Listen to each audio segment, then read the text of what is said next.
हात सर्वांचे वर गेले पाहिजे.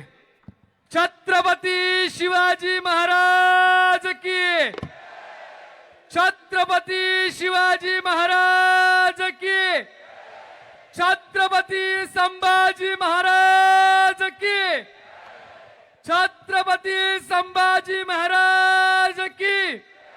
एक मराठा, एक मराठा. मनोज जरांगे पाटील तू मागे बडो. दोन नवीन घोषणा आहेत त्या म्हणतो मी, तुम्ही ऐका आणि पाठीमागे म्हणा. एक आहे कुणबी मराठा, देऊन टाका आमचा वाटा. लढेंगे जीतेंगे हम सब जरांगे, लढेंगे जीतेंगे, लढेंगे जीतेंगे. एक आहे कुणबी मराठा, एक आहे कुणबी मराठा, देऊन टाक आमचं वाट. लढेंगे जीतेंगे. सर्व समाज बांधवांना विनंती आहे, आपण न थांबता साईडला समोर येऊन बसून घ्यायचं आहे. अगदी व्यवस्थित अशी जागा केलेली आहे. अजून एक घोषणा आलेली आहे आपल्याच बांधवांकडून. मनोज भाऊ जरांगे पाटील यांचे धोरण तेच मराठा आरक्षणाचे तोरण. मनोज भाऊ जरांगे पाटील यांचे धोरण तेच मराठा आरक्षणाचे तोरण. एक मराठा, एक मराठा. डाव्या स्टेजच्या डाव्या बाजूला जे बांधव उभे आहेत त्यांना विनंती आहे, स्टेजच्या उजव्या बाजूला मोकळी जागा आहे, येऊन बसून घ्यायचंय. वारंवार सांगायला लावू नका, तुम्ही छत्रपतींचे मावळे आहात. आपले 58 मोर्चे अगदी शिस्तीत निघालेले आहेत. त्याच शिस्तीचं पालन आपल्याला या खराडी चंदननगरच्या विराट सभेत करायचं आहे. समोरही बरेच बांधव उभे आहेत, त्यांना कळकळीची विनंती आहे, आपण स्टेजच्या समोर जागा रिकामी आहे, येऊन बसून घ्यायचं आहे. आपल्या शिस्तीचे धडे या महाराष्ट्राला दाखवायचे आहेत. आपण आतापर्यंत 58 मोर्चे काढले अगदी शिस्तीत. त्याच शिस्तीत ही विराट सभा होणार आहे. सर्वांनी आपल्या बसण्यामध्ये अंतर ठेवा. बरेच ऊन आहे, गरमी आहे, त्यामुळे अंतर ठेवून बसा. हे पहा, वारंवार संयोजकांकडून, आयोजकांकडून, मराठा सेवकांकडून आपल्याला विनंती करण्यात येत आहे, तरी कृपया समाजापेक्षा मोठं कोणीही नाहीये. जर समाज बांधव आपल्याला विनंती करत आहेत तर आपण लगेच या बाजूला येऊन बसावं, ही आपणास कळकळीची विनंती. लवकरात लवकर येऊन बसा. अगदी थोड्याच वेळामध्ये या ठिकाणी जरांगे पाटील या ठिकाणी येत आहेत. या ठिकाणी आपल्या उजव्या साईडला, स्टेजच्या उजव्या बाजूला, महिलांच्या बाजूला ज्या जागा आहेत त्या ठिकाणी बसून घ्या. बॅरिगेटच्या पुढे आपले जे आयोजक, संयोजक, मराठा सेवक जे इथे थांबलेले आहेत त्यांना सुद्धा विनंती आहे, अशी सूचना आयोजकाकडून आलेली आहे, थोडस बॅरिगेट पासून लांब थांबा. सर्व मराठा सेवकांना विनंती आहे, आपण आपली दिलेल्या जबाबदारीचं पालन करण्यासाठी म्हणून आपण जे काम करताय त्याबद्दल आम्हा सर्वांना अभिमान आहे, परंतु अजून आमची अभिमानाने आमचा ऊर भरून यावा अशा प्रकारचं काम आपल्या हातून घडो. म्हणून जास्तीत जास्त या बाजूला, स्टेजच्या डाव्या बाजूला असणारे जे वरती बसले झाडाखाली, त्यांनी उजव्या साईडला यावं.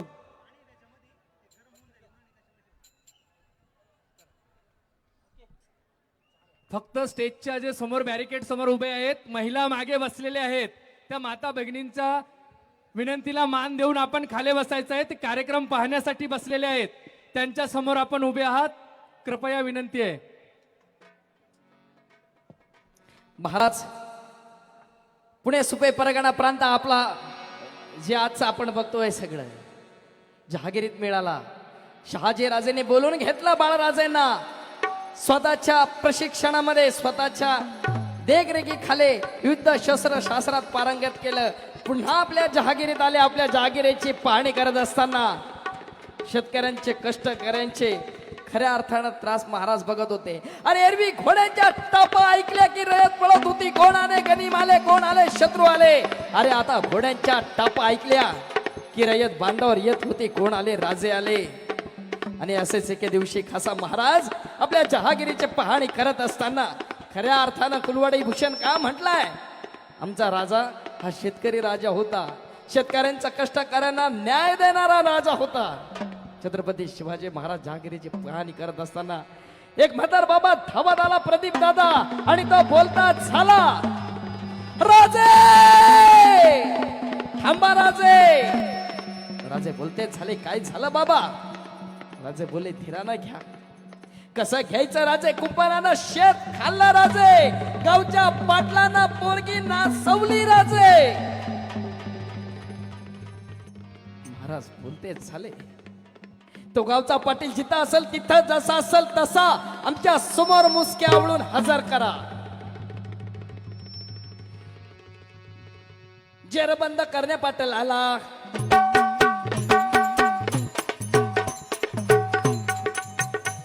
जेरबंद करण्या पाटील आला. वीर धाडीला रांजे गावाला, रांजे गावाला. तो मुजोर झालेला गावचा पाटील म्हणतो कसाय, पोरा तोरांना मुजरा घालायला हा गावचा पाटील रिकामा नाही. मुजोरीन लाले लाल झाला, मुजोरीन लाले लाल झाला, मुजोरीन लाले लाल झाला. जाऊन सांगा निरोपाला, नाही वगत शिवाला रहो, नाही वगत शिवाला रहो, नाही वगत शिवाला रहो. जी जी जी जी जी. महाराजांनी सांगितले आज्ञेचं यसाजी कंकांनी अंमलबजावणी केली. यसाजी कंकांच्या मुसक्या आवडल्या शिवाजी महाराजांच्या समोर हजर केला गेला. तसा तो यसाजी कंक म्हणतोय, यसाजी कंकांनी हजर केलेला आहे गावच्या पाटलाला. तो गावचा पाटील शिवाजी महाराजांना म्हणतोय, मुजोर झालेला गावचा पाटील, तुम्ही कुठले राजे, स्वतःला राजे म्हणून घेतात, विसरू नका तुम्ही सुद्धा जहागीरदार आहात या आदिलशाहीचे. महाराज बोलते चाले, इथून पुढचं वाक्य जास्त महत्वाचं आहे. महाराज बोलते चाले, अरे कोण हक्कानं त्या बाईला हात लावलास. अरे स्त्रिया म्हणजे मराठ्यांच्या देवहारातील देवता आहेत, तुम्ही त्याला हात लावलात. यसाची कंकांना आज्ञा सुटली, याचा चौरंगा करा, याचे हात पाय कलम करा. 350-400 वर्षापूर्वी महाराजांनी आमच्या मायमाऊलींना न्याय मिळवून देण्याचं कार्य केलं आहे. आज आमच्या कोपर्डीच्या भगिनीला अजूनही न्याय मिळालेला नाही.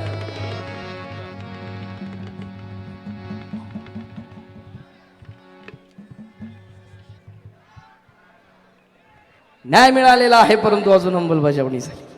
आणि म्हणून शिवराय कसे होते, शिवराय होते नीतिवान.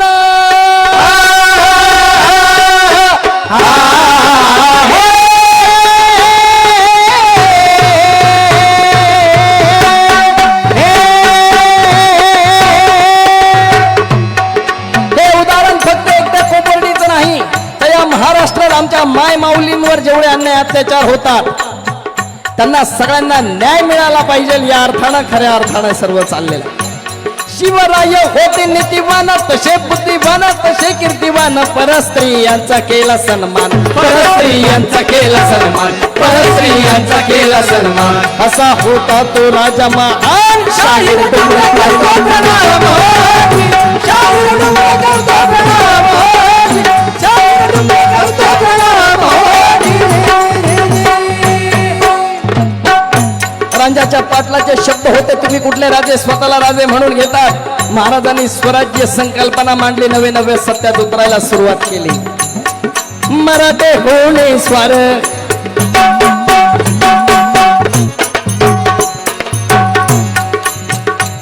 मराठे होणे स्वार, हाती तलवार करून निर्धार, करून निर्धार. बेलती राज्याचा भार, राज्याचा भार जिरहाजी जी, राजाचा भार जिरहाजी जी, राजाचा भार जिरहाजी जी. बेलती राज्याचा भार, राजाचा भार जिरहाजी जी, राजाचा भार जिरहाजी, राजाचा भार जिरहाजी जी. स्वातंत्र्याच्या रक्षणाला झाले तयार मावळे झाले तयार स्वराज्याच्या रक्षणाला झाले तयार मावळे झाले तयार हर हर महादेव गाणी घेती एक रेलगार हाजी हाजी राजी हाजी हाजी राजी हाजी हाजी राजी हाजी हाजी राजी एक मराठा छत्रपती शिवाजी महाराज की जय जिजाऊ. या ठिकाणी प्रदीप दादांचं आगमन झालेलं आहे. जोरदार आपण त्यांचं स्वागत करायचं आहे.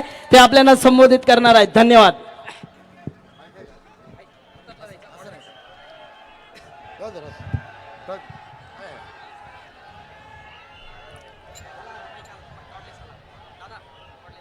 राष्ट्रमाता माँसाहेब जिजाऊ छत्रपती शिवाजी महाराजांनी सर्व महामानवांना अभिवादन करतो. सर्वजणांनी बसून घ्यावं. अवघ्या 10 मिनिटांमध्ये मनोज जरांगे पाटील यांचं आगमन होत आहे. गेटच्या जवळ आले. सर्वांना बसून घ्यावं. एकदा घोषणा देऊया. एक मराठा लाख नाही, आपल्या अंतरवाली सराटीला 1.5 कोटी लोक आले होते. कोट मराठा म्हणायचं. एक मराठा एक मराठा. बोला छत्रपती शिवाजी महाराज की. मनोज जरांगे पाटील यांना मार्गदर्शन ऐकण्यासाठी उपस्थित खोपोली, चंदननगर सर्व परिसरातील माझ्या बंधू भगिनींनो, आपल्या सर्वांचं या दौऱ्याचा आयोजक या नात्यानं स्वागत करतो. या आयोजकांनी एवढ्या सुंदर कार्यक्रमाचं आयोजन कमी वेळात केल्याबद्दल जरा जोरदार टाळ्यांचा कडकडाट झाला पाहिजे. टाळ्या कमी वाजल्या नाही पाहिजे. सुंदर नियोजन. पुन्हा एकदा टाळ्यांचा कडकडाट. एक मराठा. बांधवांनो, आज सुट्टीचा दिवस नसताना भर उन्हाच्या पाऱ्यामध्ये आपण एवढ्या संख्येने उपस्थित राहिलात. आपल्या सर्वांचं मी स्वागत करतो. मनोज जरांगे पाटलाची गाडी आलेली आहे. अवघ्या 2 मिनिटांमध्ये ते येत आहेत. माझा विनंती तुम्हाला, आपण या महाराष्ट्रामध्ये मराठ्याला आरक्षण मिळावं यासाठी संघर्ष करत नाही मनोज जरांगे पाटील, तर मराठ्याला कुणबी प्रमाणपत्र मिळालं पाहिजे यासाठी मनोज जरांगे पाटील आंदोलन करतायत. बांधवांनो, म्हणजे ऑलरेडी आपण मनोज जरांगे पाटलांच्या दाव्यानुसार ओबीसी मध्ये आहोत आणि ओबीसी असल्यामुळे आमचं मराठ्याला आरक्षण द्या ही मनोज जरांगे पाटलाची भूमिका नाही आहे. मनोज जरांगे पाटील कोण्या शेतकऱ्याचा पोरगा आहे, कोण्या राजपुत्र नाहीये, कोण्या मंत्र्याचा पोरगा नाहीये, कोण्या उद्योगपतीचा पोरगा नाहीये. 1.5 एकरचा मालक, स्वतःकडे कार सुद्धा नाही, दुसऱ्याच्या मोटरसायकलवर मागे बसून या पठ्ठ्यानं 22 वर्षामध्ये कार्य केला आणि एक क्रांती घडून दाखविलेली आहे. म्हणून आज महाराष्ट्र मनोज जरांगे पाटलाला डोक्यावर घेतोय. मनोज जरांगे पाटील सगळ्यात महत्व महाराष्ट्राला काय आवडलं, मनोज जरांगे पाटील मॅनेज होत नाहीत हे सगळ्यात महत्वाचं आहे. म्हणून माझी विनंती आहे, जरा जोरदार घोषणा द्या. एक मराठा एक मराठा. म्युझिक म्युझिक वाजव नको नको. छत्रपती शिवाजी महाराज की. छत्रपती शिवाजी महाराज की. एक मराठा. तुम्ही भाग्यवान आहेत. सगळ्या सभा पहाटे रात्री आळंदीला 3ला सभा झाली. मनोज जरांगे पाटीलचं जोरदार गावगाव स्वागत होतंय म्हणून उशीर होतंय.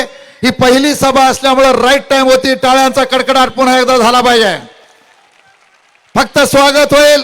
मनोज जरांगे पाटील स्टेजवर येतील. स्टेजवर कुणीही असणार नाही आणि डायरेक्ट मनोज जरांगे पाटलाचं भाषण होणार आहे. म्हणून कसलाही टाइम पोहोचता होणार नाही. पाठीमागाली लोक येत आहेत, त्यांना विनंती लवकर या. मनोज जरांगे पाटलाचं भाषण सुरू होत आहे. पाठीमागाली मंडळी प्रचंड येत आहेत. माझी विनंती लवकर या. मनोज जरांगे पाटलाचं स्टेजवर आगमन होत आहे. अत्यंत भगवं वातावरण आयोजकांनी केलेलं आहे. पुन्हा एकदा टाळ्यांचा कडकडाट होऊन जाऊ द्या. एक मराठा. आणि विशेषतः आमच्या माय मावल्या यांसाठी टाळ्यांचा कडकडाट करायचा. छत्रपती शिवाजी महाराज की. एक मराठा.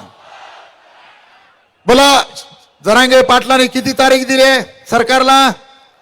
24 नंतर कुणी कायदा हातात घ्यायचा नाही. 24 पर्यंत प्रश्न मिटेल. नाही मिटला तर काय? पुढचं आंदोलन कसं? तर मनोज जरांगे पाटील म्हणते तसं. पुढचं आंदोलन कसं? अरे पुढचं आंदोलन कसं? छत्रपती शिवाजी महाराज की एक मराठा. छत्रपती शिवाजी महाराज की. बांधवांनो, मनोज जरांगे पाटलाचा पहिला दौरा 12 दिवसाचा झाला, दुसरा दौरा 5 दिवसाचा झाला आणि हा 9 दिवसाचा तिसरा टप्पा आणि 6वा दिवस.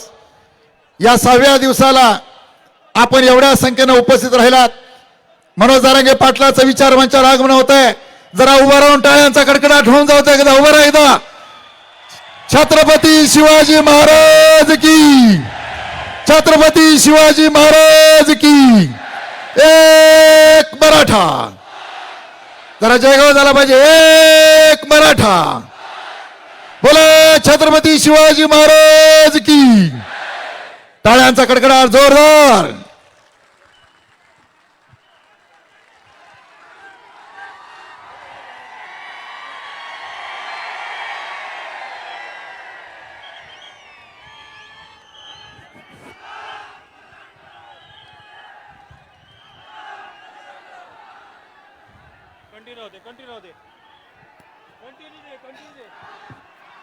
हार हार हार घ्या. हार हार शिवाजी महाराजाला घाला. हार हार हार हार.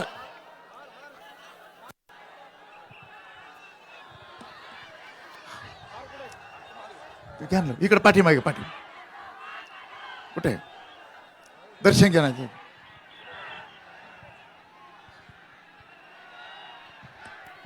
अभिवादन.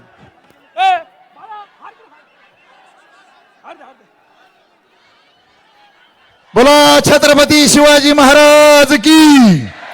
एक मराठा.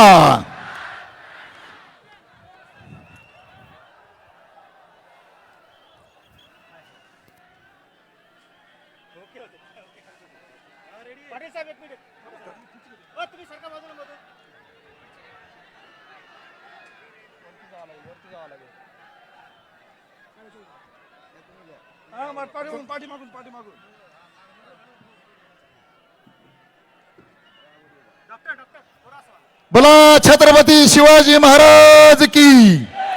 एक मराठा. हॅलो, पुढे गर्दी करू नका कृपया. मागं भरपूर जागा आहे. समाज बांधवांनी मागच्या बाजूला बसून घ्या. स्टेज जवळ कृपया गर्दी करू नका. सर्वांनी खाली बसून घ्या आणि पुढे येऊ नका कृपा करून. मागच्या बाजूला भरपूर जागा आहे. कृपया पुढे गर्दी करू नका. विनंती आहे सर्वांना. समाज बांधवांना विनंती आहे की कृपया माग बसून घ्या. मनोज जरांगे पाटलांना विनंती करतो की त्यांनी सभेला प्रबोधन करावं, मार्गदर्शन करावं. धन्यवाद.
गडीला राहू दे. राहू दे बरं, जाऊ दे.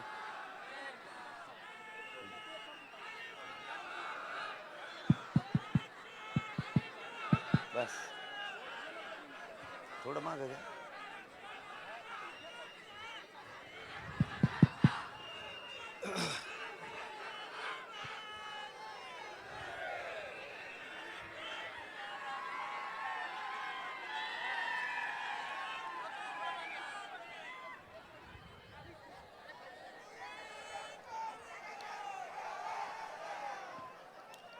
हिंदवी स्वराज्याचे संस्थापक राजे छत्रपती शिवराय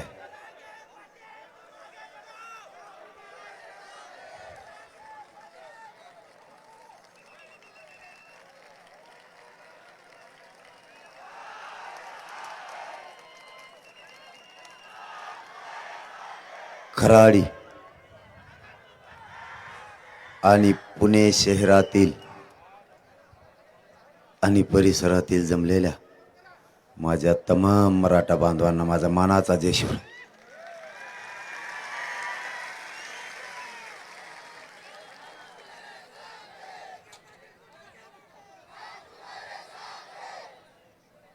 मराठा आरक्षणाची लढाई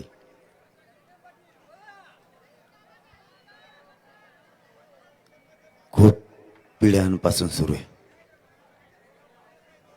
वर्षानुवर्षे या मराठा समाजानं या मराठा आरक्षणासाठी टोकाची झुंज दिली. माझा मराठा समाज या राज्यासाठी आणि या देशासाठी सगळ्यांच्या कल्याणासाठी लढत राहिला. माझ्या मराठा मायबापानं कधी जातीवाद नाही केला. सगळ्यांना पाठीवून हात फिरवण्याचं काम माझ्या मराठा समाजानं केलं. मायेचा सगळ्या जाती धर्मांना मायेचा आधार आणि पाठबळ देण्याचं काम पिढ्याना पिढ्या माझ्या बापदाद्या मराठ्यांनी केलं. माझा मराठा समाजाच्या डोळ्यासमोर कोणत्याही जातीचा माणूस आला तरी त्या मराठा माझ्या मायबापाची माणुसकी जिवंत व्हायची. त्यांनी कधीच कोणात जात शोधली नाही. जे आपल्या हातात आणि पदरात आहे ते मोठ्या मनानं देण्याचं काम माझ्या बापजाद्या मराठ्यांनी केलं. प्रत्येकाला आधार दिला. प्रत्येकाच्या सुखात दुःखात माझा बाप मराठा धावून गेला. कोणाच्याही राज्यात लेकरावर अन्याय नाही झाला पाहिजे हे माझ्या बापजाद्यानं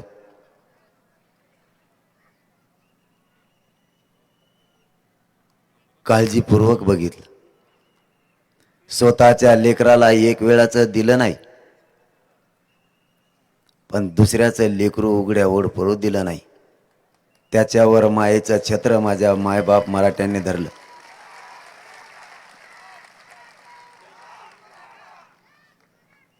जात ही माझ्या बापजाद्या मराठ्यांना कधी शिवली नाही. लोकाचं लेकरू आपलं मानून सगळ्या धर्माचे लोक आपले हा प्रमाण समजून त्या प्रमाणाप्रमाणे माझ्या बापानं लोकाच्या लेकराच्या डोळ्यातलं पाणी पुसण्याचं काम पिढ्याना पिढ्या केलं. माझ्या मराठा मायबापाची कधी जात जागी झाली नाही. माझ्या मराठ्यानं कधी जात जागी होऊ दिली नाही. स्वतः कधी लोकांचा द्वेष केला नाही. सढळ हातानं प्रत्येकाला देत राहिला, पण स्वतःचं लेकरू उन्हात तळपत राहिलं तरी त्यांनी मागं पुढं बघितलं नाही, पण लोकांना पोटभर दिलं. स्वतःच्या लेकरात स्वतः दुसऱ्याच्या लेकराच्या सुखात स्वतःच्या लेकराचं सुख या माझ्या मराठ्यांना पिढ्यानं पार बघितलं. आरक्षण देतानाही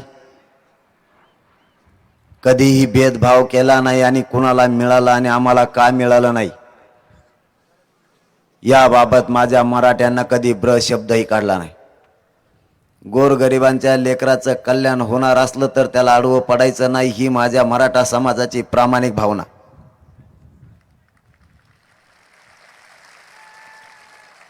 स्वतःचं आरक्षण असतानाही स्वतःच्या हक्काचं आरक्षण असतानाही दुसऱ्याला दिलं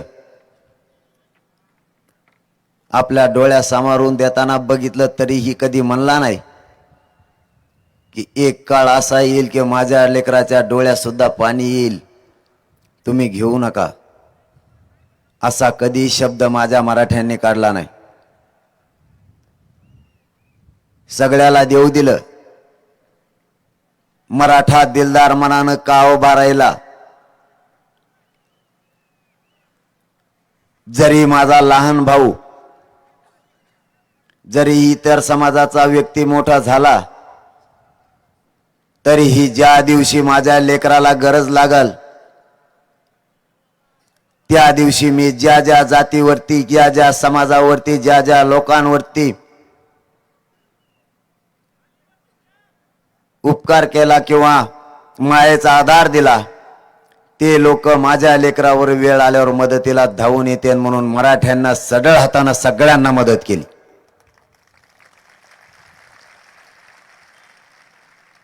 आम्ही देतानाही मागं पुढं बघितलं नाही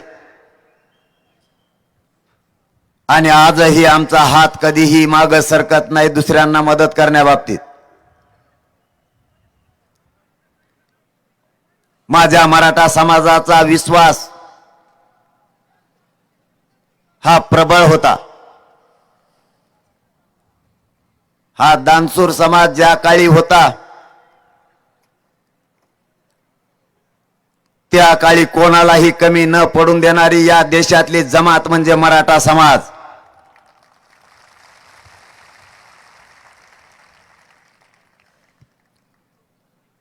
सगळ्या जाती धर्मातल्या लोकांना मदत करण्याचा विडा उचललेला हा मराठा समाज. जर एखादा अडचणीत आला तर सगळ्यात अगोदर स्वतःच्या छातीचा कोट करणारा हा मराठा.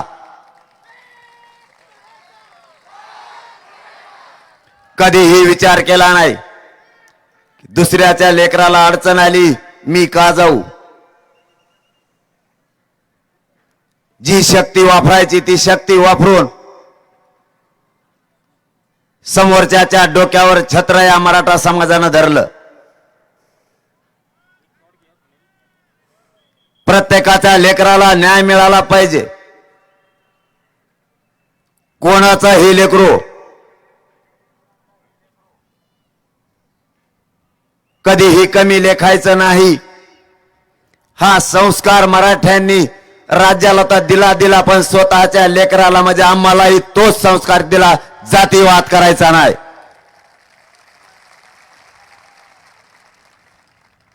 बापजाद्याच्या संस्कारावरच पावलावर पाऊल ठेवून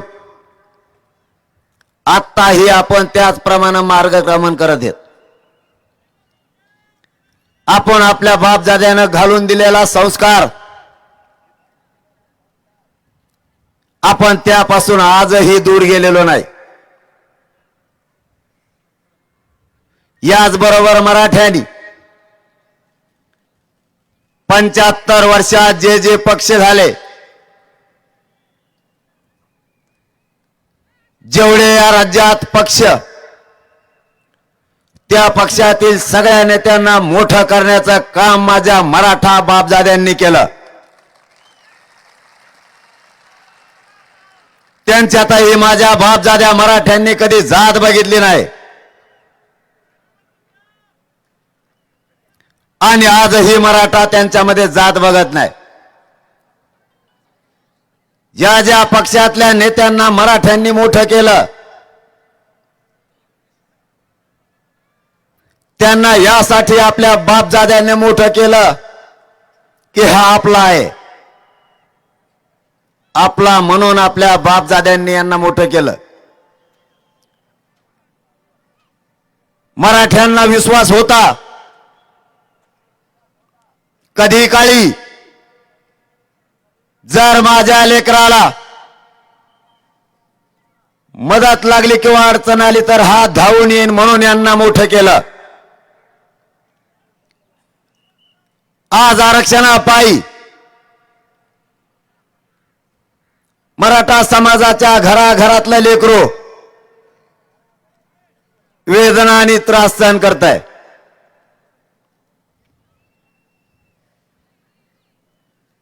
ज्यांना मोठं केलं तेही आज मराठा समाजाच्या लेकराच्या मदतीला यायला तयार नाहीत. आमची अशी काय चूक झाली, असं आमची काय पाप आम्ही केलं, आमचे लेकर वनवास भोगत असतानाही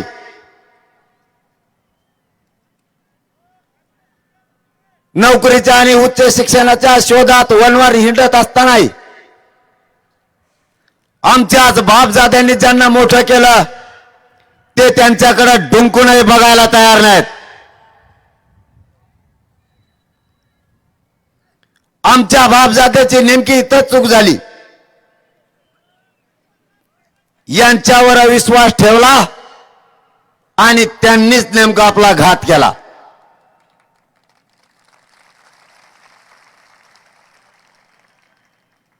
मराठा समाजाने यांच्यासाठी राब राबायचं आणि यांना मोठं करायचं. आज मराठा समाजाचे लेकरं टाहो फोडतायत की कुणीतरी आमचं मायबाप हो आणि आम्हाला आरक्षण द्या. एकही त्यांच्या हक्केकडे मागं वळून बघायला तयार नाही मायबाप मराठ्यांनो. आता तरी जागे व्हा.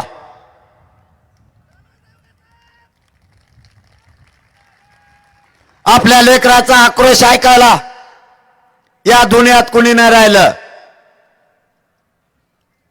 ज्यांना मोठं केलं तो तरी मदतीला येईल ही आशा सुद्धा आता मराठ्यांची मावळली.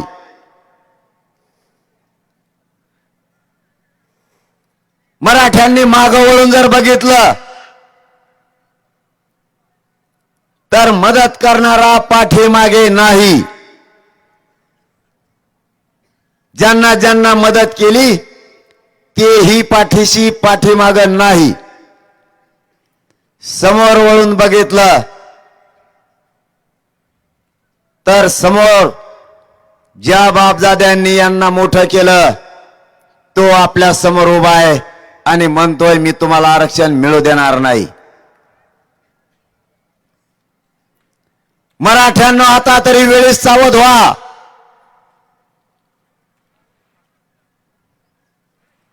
अशी संधी मराठ्यांना पुन्हा येणार नाही. लेकरा बाळाच्या न्यायासाठी संघर्षाची तयारी ठेवा. तुमच्या पायाला हात लावून सांगतो.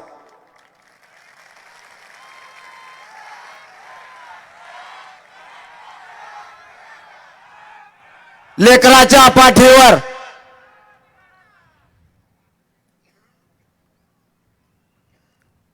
शक्तीचं छत्र धरा.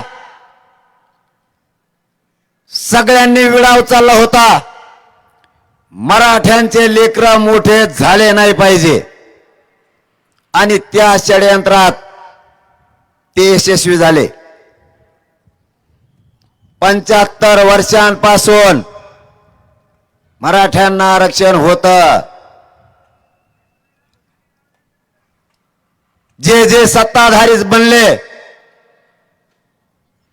त्यांच्यावरती यांचा इतका प्रभाव होता की मराठ्यांचे पुरावे असतानाही नाही मिळाले म्हणून सांगितलं जायचं. ज्या ज्या समित्या झाल्या त्या त्या समित्यांनी मराठ्यांचे पुरावे शोधले पण स्वतःच्या बुडाखाली मराठ्यांचे पुरावे लपून ठेवले आणि सांगितलं मराठ्यांचे पुरावे सापडत नाहीत. मराठ्यांनी हे डोळे झाकून विश्वास ठेवला. पुरावे नाहीत म्हणल्याच्या नंतर आता काय करावं. मराठाही थंड व्हायचा. मराठ्यांसमोर पर्याय नव्हता. विश्वास ठेवणं आणि त्या विश्वासाचा घात करणं हा त्यांनी रचलेला अजेंडा त्यांचा यशस्वी होत होता. मायबाप मराठ्यांनो त्याच्यात ती यशस्वी झाले.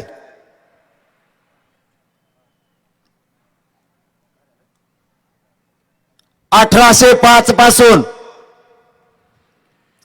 1967 पर्यंत आणि 1967 पासून 2023 पर्यंत पुरावे शोधण्याचं काम 2023 मध्ये सुरू झालं.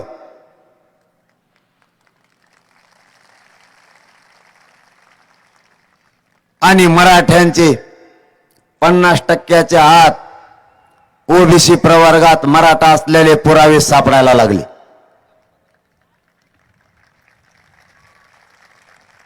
कायदा सांगतो जी जात किंवा जो समूह ओबीसी आरक्षणात यायचा असला तर तो मागास सिद्ध असायला लागतं, तरच येता येतं, नाही तर येता येत नाही. मराठा समाज 12-13% माननीय गायकवाड आयोगाने सिद्ध केला, तरीही मराठ्यांना आरक्षण नाही. कायद्याचे सगळे निकष मराठ्यांनी पार केले, तरीही आरक्षण नाही. 1967 ला आरक्षण दिलं गेलं. व्यवसायावर आधारित जाती निर्माण केल्या आणि साध्या एका शासन निर्णयावर आरक्षण दिलं गेलं. त्यावेळेस कोणते पुरावे घेतले नाही, कोणत्या नोंदी नाही, कोणता दस्तऐवज नाही, तरीही आरक्षण दिलं गेलं. जर जातीवर व्यवसायावर आधारित जाती निर्माण झाल्या त्यानुसार आरक्षण दिलं, तर मग मराठ्यांना का नाही दिलं?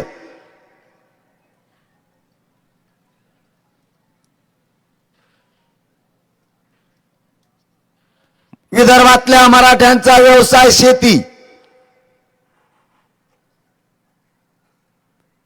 माळी बांधवांचा व्यवसाय शेती, बागवान बांधवांचा व्यवसाय शेती,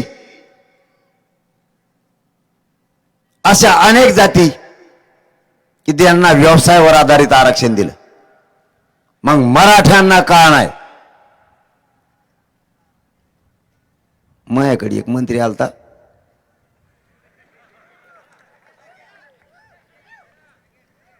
मला देव म्हणला,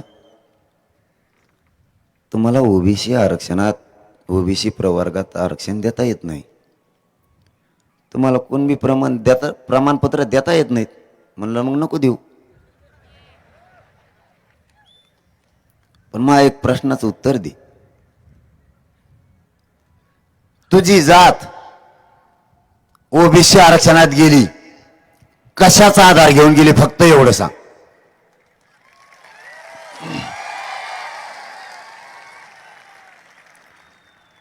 याची जात रच्चीच गेली.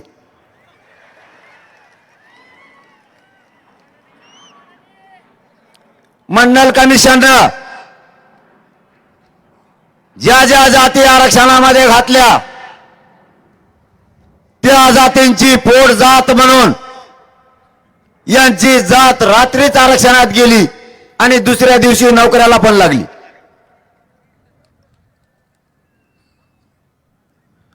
मराठ्यांची पोट जात कुणबी होत नाही का? मी असं विचारल्यावर तो म्हणला, साहेब आले चिरून येतो, आणखीन माघारीत नाही आला.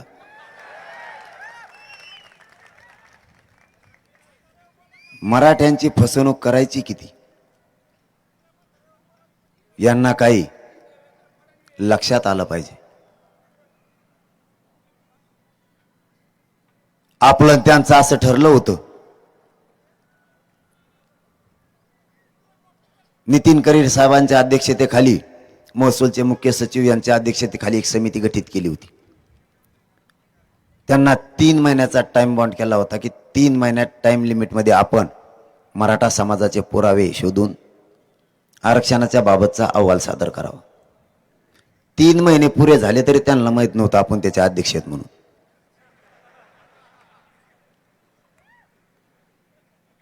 त्यांना विचारलं,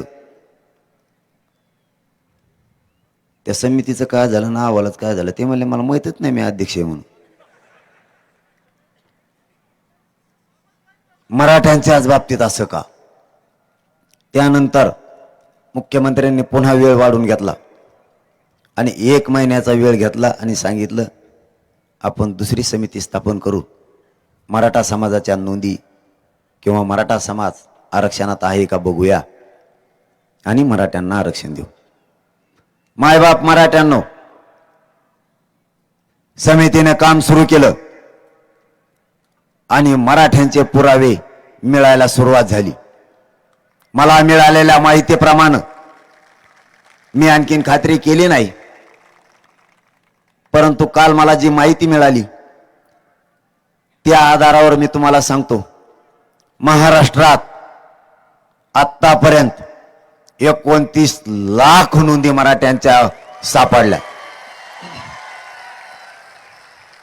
मग जर मराठा आरक्षणात होता तर आमचं 70 वर्षी वाटोळं केलं कुणी? जर आम्ही आरक्षणात होतो, आमच्या नोंदी सापडल्या, तर आता मराठा समाजाला उत्तर पाहिजे. आम्हाला आरक्षण कुणी मिळून दिलं नाही, त्याचं नाव आता आम्हाला माहित पाहिजे.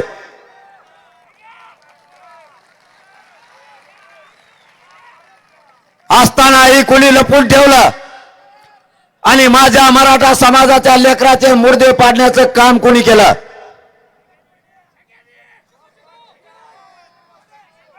आमच्या बापजाद्यांनी रात्रंदिवस कष्ट करायचे, लेकर शिकवायचे. आमच्या मराठा मायबापानं कधी पायाला चप्पल घ्यायची नाही, कधी अंगाला कपडे घेतले नाही, कधी पोटाला पोटभर खाल्लं नाही. पोटाला चिमटे घेऊन 1-1 रुपया पाठीमागे ठेवला आणि लेकरं शिकवले. मायबापाचं एकच स्वप्न होतं, माझा लेकरू अधिकारी बनाल. माझ्या वाट्याला जे कष्ट आले ते पुढच्या काळात माझ्या लेकराच्या वाट्याला येऊ नये म्हणून मी रात्रंदिवस कष्ट करतोय.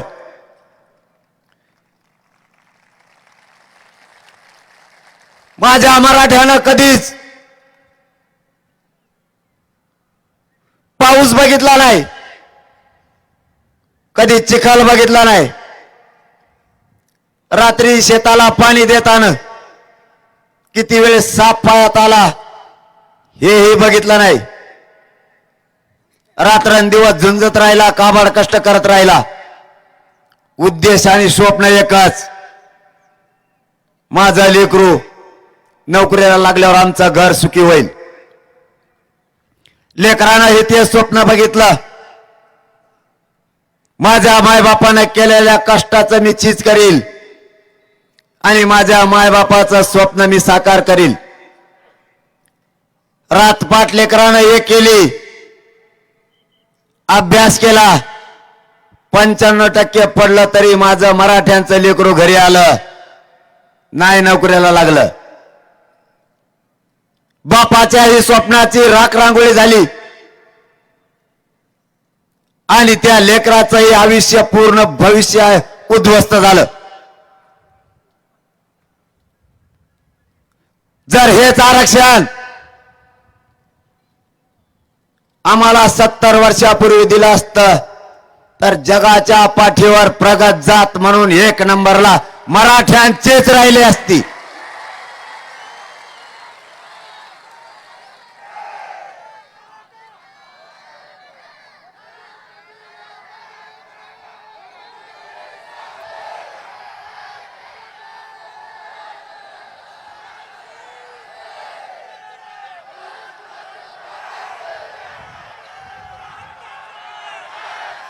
श्रीमंत मराठा असो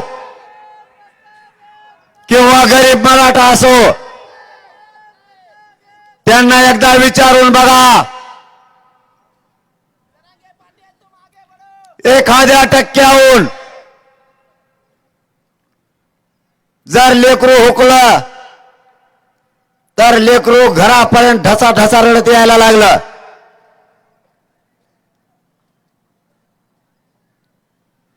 लेकराच्या डोळ्यातून पाणी पुसण्याची सुद्धा ताकद त्या मायबापाच्या हातात राहत नाही.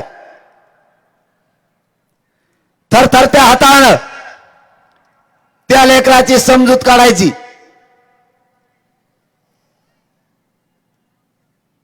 पण लेकरू ज्यावेळेस खाली मान घालून घरी येतं त्यावेळेस त्या मायबापाचा काळीज कापून टाकल्यासारखं होत आहे. ना मुलांचा चेहरा मायबापा बघू शकतात, ना मुलगा मायबापाचं. कारण दोघांचंही स्वप्न उद्ध्वस्त झालेलं असतं. आमचे पोरं हुशार असतानाही, आम्हाला आरक्षण असतानाही लाखानं पोरं आमचे सुशिक्षित बेकार झाले. जर हेच आरक्षण 70 वर्षापूर्वी दिलं असतं तर IAS बनणारे आमचे अधिकारी खालच्या छोट्या छोट्या पदावर त्यांना समाधान मानावं लागलं नसतं. आज नोकरीतला टक्का आमचा कमी झाला आणि आम्ही हुशार असतानाही ज्याची लायकी नाही त्याच्या हाताखाली आमच्याला काम करायची वेळ आली.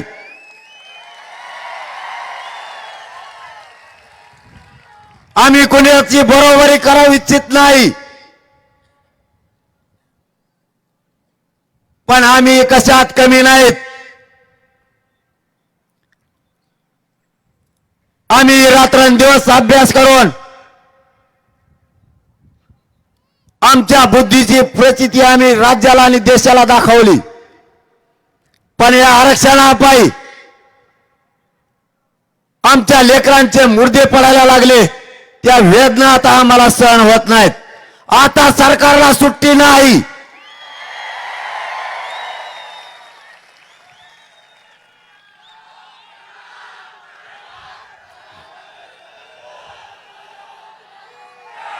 आमचं हक्काचं आरक्षण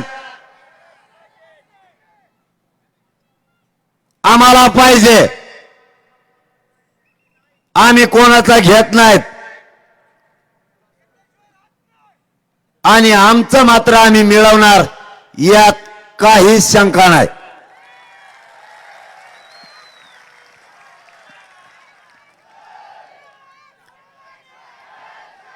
ओबीसींना दिलेलं आरक्षण त्यांनी त्यांचं घ्यावं. त्यांच्या एकाही टक्क्याला धक्का नाही लागला पाहिजे ही मराठ्यांची आजही भावना आहे. पण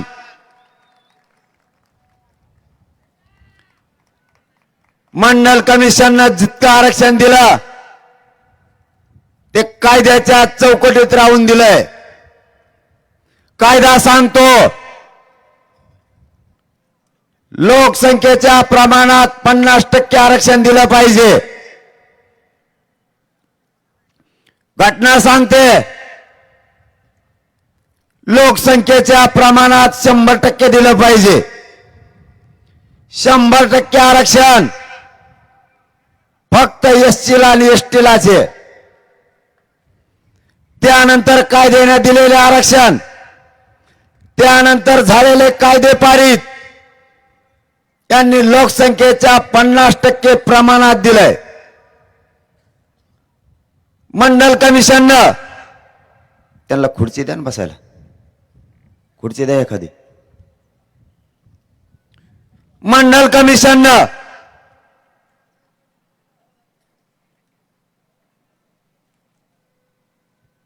ओबीसींना 14% आरक्षण दिलं. म्हणजे लोकसंख्या 28%. मराठ्यांनी नाही ठरवली, कायद्यानं गठीत केलेल्या आयोगानं 28% लोकसंख्या ठरवली. कायदा मोडू नका. कायद्याच्या नियमाच्या अधीन राहून काम करा. मंडल कमिशननं 14% आरक्षण दिलं 1990 ला. 88-89 ला मंडल कमिशन गठीत झाला. 90ला 14% आरक्षण दिलं. तेच आरक्षण 1994ला 30% झालं. म्हणजे 4 वर्षात 30% आरक्षण, म्हणजे लोकसंख्या झाली 60%. 4 वर्षात. वरचं 16% आरक्षण मराठ्यांचं होतं. खैरात असल्यासारखं एका रात्रीत 9 उपवर्ग बनवून वाटून टाकलं. एक उपवर्ग बनवायचा असला तर समितीची शिफारस असल्याशिवाय उपवर्ग बनवता येत नाही. कोणत्याही समितीची शिफारस नसताना वरचं 16% आरक्षण 9 उपवर्ग बनवून एका रात्रीत वाटून टाकलं. मराठ्यांचा तिथं पण घात झाला.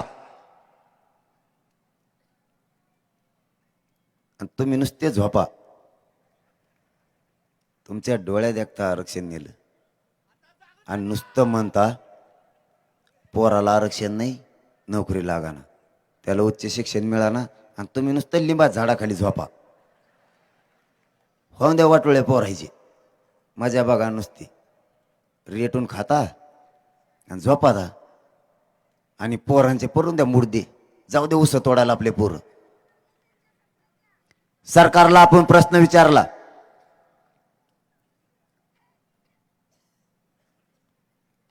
जाऊ द्या सरकारचं नंतर सांगतो. 60% लोकसंख्या झाली म्हणून 30% दिलं. मला एक उत्तर द्या. समजा मी या पुणे शहराचा रहिवासी. ही भूमी खूप पराक्रमी आहे बरं का. हिने राज्याला आदर्श दिलेला आहे. पुण्याच्या भूमीनं ही सांस्कृतिक भूमी आहे. ही भूमी जर तराला लागली, या भूमीनं जर मनात घेतलं तर चांगल्या चांगल्याला पळता भुई कमी होती.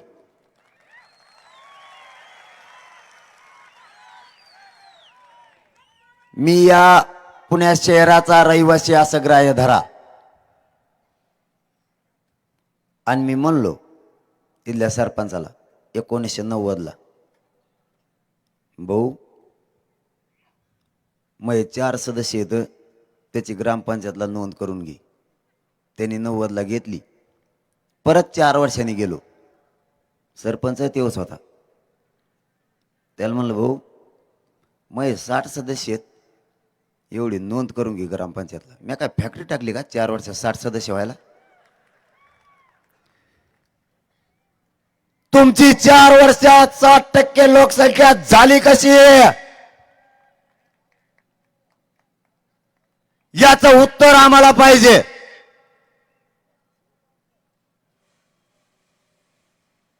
तो एकटाच म्हणतो मग 60% लोकसंख्या आहे.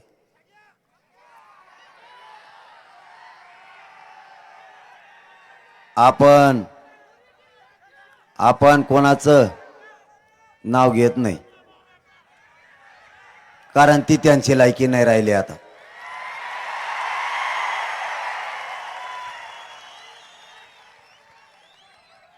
त्यांचं म्हणणं आहे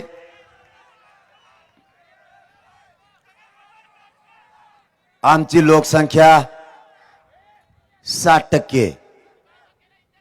बरं 60% तर 60% जाऊ दे, त्याच्याच मनाने होऊ द्या. आता तो म्हणतो मग 60% लोकसंख्या. बरं 60% तोही तो आमच्या गावात एक बी घर नाही तरी तोही 60% जाऊ दे. 60% तर 60% करा हिशोब. आता 60% ओबीसी, 34% मराठा, किती झाले? SC ST 20%, किती झाले? 150% लोकसंख्या असते राज्याची. तू का पागल समजतो का आम्हाला? मुस्लिम बांधव, मराठी बांधव, ब्राह्मण बांधव हे कुठं सोडायचे? हे नाही का बेरजे धरायचे? काही बरळतो. वय झालं म्हणून माणसानं काही बोलू नये. म्हातारपणाला होतं तसं कवा कवा. मी कोणाचंही नाव घेत नाही, त्याचं कारण आहे, त्याचं कारण पण तसंच आहे. ते म्हणे बाबा माया एकट्याच्याच मागा लागले. मला जाऊ दे वा, सोडून द्या आता. मग आता 15-20 दिवस झाले मी गप बसलो का नाही, मग गप बसावं का नाही. 2-3 दिवस झाले उगत टोकरीला घेणं देणं, काही गरज आहे का माया वाटा जायची. मग मी पहिलाच नमुना आहे, मी लय शहाणा नाही. मग मराठा आरक्षणाच्या विरोधात कोणी बोलला की आपण वाजविलाच. मग तो मराठ्याचा असो नाही तर तो कोणाचा असो, मराठ्यांच्या आरक्षणाच्या विरोधात बोलायचं नाही. कारण मराठा पहिल्यापासून आरक्षणात आहे. तुम्ही आमच्याशी दगा फटका केलाय हे महाराष्ट्रातल्या करोडो मराठाला आता समजलंय. तुमची आता गय नाही.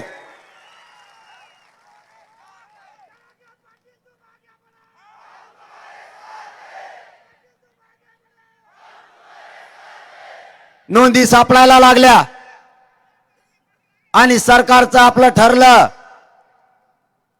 हैदराबाद संस्थानमधून आणि मराठवाड्यातून नोंदी मिळवायच्या.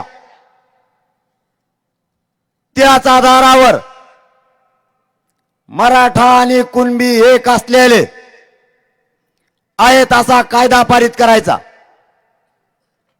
आणि नोंदी सापडायला सुरुवात झाली. नोंदी मिळाल्या.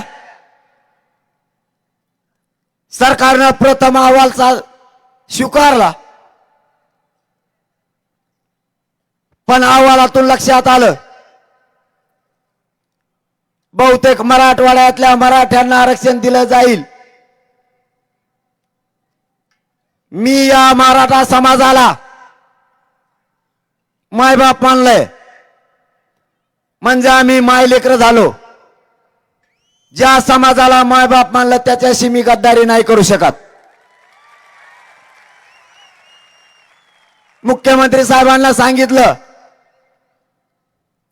साहेब आपण प्रथम अहवाल स्वीकारलाय, महाराष्ट्रातल्या मराठा समाजाला आरक्षण द्यावं लागल. मी पश्चिम महाराष्ट्र, कोकण, विदर्भ, खानदेश असा भेद मराठवाडा नाही करू शकत. याच समितीला आजची आजच राज्याचा दर्जा द्या. मुख्यमंत्री साहेबांना त्याच दिवशी त्या समितीला राज्याचा दर्जा दिला आणि समिती राज्यभर काम करायला लागली. आज लाखानं पुरावे समितीला मिळालेत मराठा ओबीसी आरक्षणात असलेले. ह्याच यशाची वाट माझा मराठा समाज 70 वर्षापासून बघत होता. आज मराठा समाजाच्या आंदोलनाला यश मिळालंय. कोणाच्या तरी लेकराच्या हातात पत्र पडलंय आणि कोणाचं तरी लेकराला आयुष्याची भाकरी मिळाली. याच्यापेक्षा जीवनात समाधान काय? आपलं आपण जीवन ठरवून घेतलंय. आरक्षण देऊन मराठ्यांच्या लेकराला आयुष्याची भाकरी द्यायची. बस आपल्या जिंदगीचं सार्थक झालं. त्याच्यासाठी जीवाची बाजी लावून लढायचं, पण मराठ्यांच्या लेकराच्या तोंडावर आणि हसू बघायचं, त्याशिवाय थांबायचं नाही.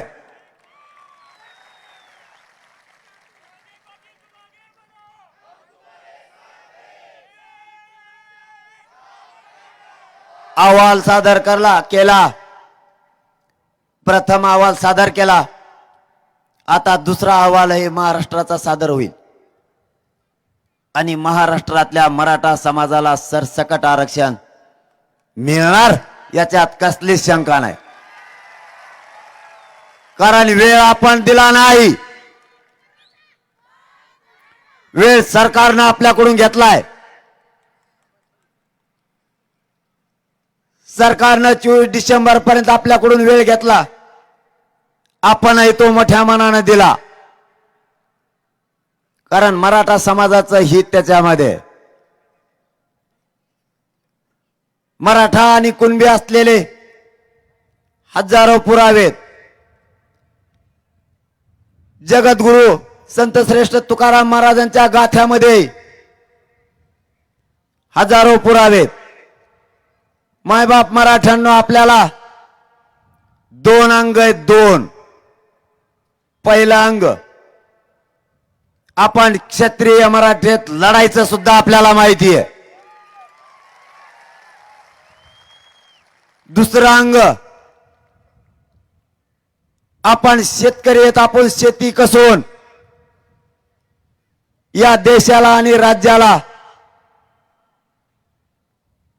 अन्नधान्य पुरवतो. मराठा आणि कुणबी एकच आहे, त्याचे हजारो पुरावेत. मला एक गोष्ट कळत नाही, काही जण म्हणते आम्हाला कुणबी नको, मग तू घेऊ नको ना. मला एक फरक सांगा, कुणबीचा अर्थ काय? शेती. पूर्वी आपल्या आजोबा पणजोबा रात्रंदिवस कष्ट करायचे, पण बिचारे अडाणी होते. आता आपण सुशिक्षित झालो. शेतीला शब्द, कुणबीला सुधारित शब्द आला, शेती. पूर्वी आपल्या आजोबा पणजोबा चपलेला पायतान म्हणायचे, मग काय चप्पल घालायचे बंद करायचे का आता? पूर्वी घराला वाडा म्हणायचे, सुधारित शब्द आला, हाऊस. मग का त्यात राहायचं बंद करायचं का? डांबरीवर झोपतो का?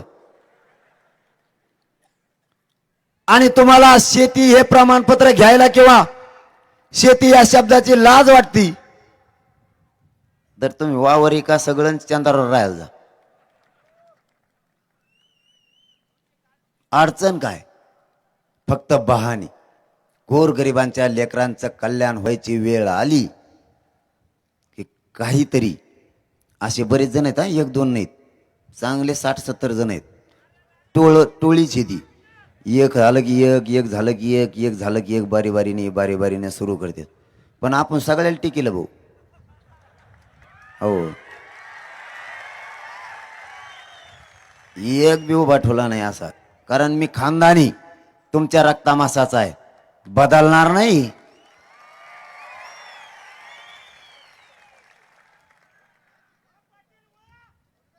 त्यांनी खूप काय प्रयत्न केलेत, थांबलो नाही आपण. असे बरेच जण आहेत, दम्मादम्माने सुरू करते आणि माझ्याकडेच येते. त्यांना वाटलं मी येडच आहे. आधी तिकडे मुंबईत बसल्या गप्पा आणते, ते म्हणते ते काय रे, त्याला आत्ता बिंगून टाकू आपण. मला कारण मी कसला कारण दिसतो ना, त्याच्यामुळं त्यांना वाटतं याला आत्ता बिंगून टाकू. आणि त्यांचीही चूक नाही, मी कसला कारण दिसतो बी, आणि किती बाऱ्या मोजा मला, मी 35 किलो भरतो. मी दिसतो बँडमध्ये खुळखुळ वाजवणार असल्यावानी. त्यांना वाटलं याला आत्ता बिंगून टाकू. आले मायाकडं, चांगले घंटाभर बसले, लई वडलो गप्पा हाणल्या त्याने माझ्या संग. आणि मी बी ते बोलायला लागले का, हा हा हा हा हा हा असं करायचं. त्यांना वाटलं जुळलं ना, फुटलं नाही. म्या घंटाभर शेंगा हाणल्या म्हणलं उठी दून.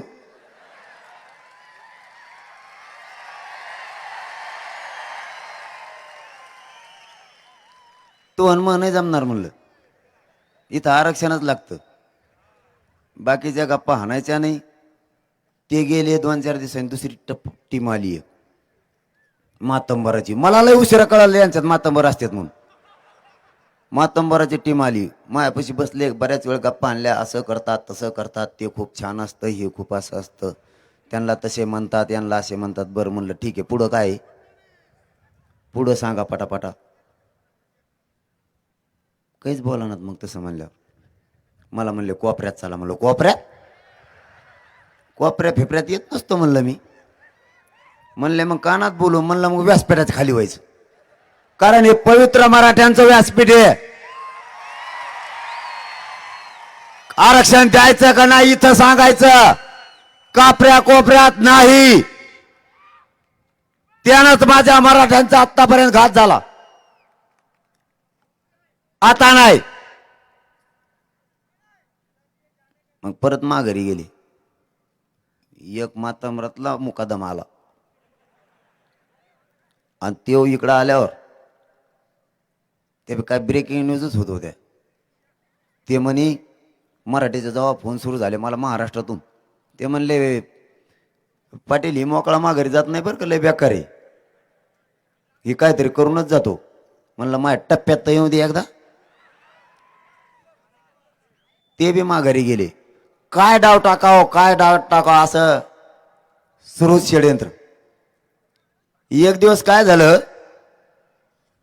त्यांचा डॉक्टरच मला तपासायला आला आणि ते डॉक्टर म्हणतो याला किडनीच नाही. मला आयला मी फुल टेन्शन मध्ये आलो ना. म्हणलं माझ्या बापाने मला एखाद बार तपासलं का नाही, मला किडनी कस काय नाही. आणि एका किडनीवर मी 35 उपोषण केलेच कस काय. मग उपोषण सुटलं. डॉक्टरला म्हणलं भाऊ मग काही तपासू नको, पहिल्या किडनी आहेत का बघ मला. त्या डॉक्टरने मला तपासलं, मला दोन्ही किडन्या निघाल्या. मग पहिलं काय जाणाराच्या मागचं आणलं होतं का. एक काय डाव टाकी देन यांचा मेळ नाही भाऊ. एक दिवस तर त्यांचे अधिकारी झाले माझ्याकडे आणि ते फडाफडा इंग्लिश म्हणून राहिले. इंग्लिशचं मग जमत नाही पहिल्यापासूनच. म्हणलं भाऊ तू मग जमायचं नाही. मराठा आरक्षणावर मराठीत प्रश्न विचारा, जर त्याचं उत्तर नाही दिलं तर मराठ्यांची अवलाद सांगणार नाही.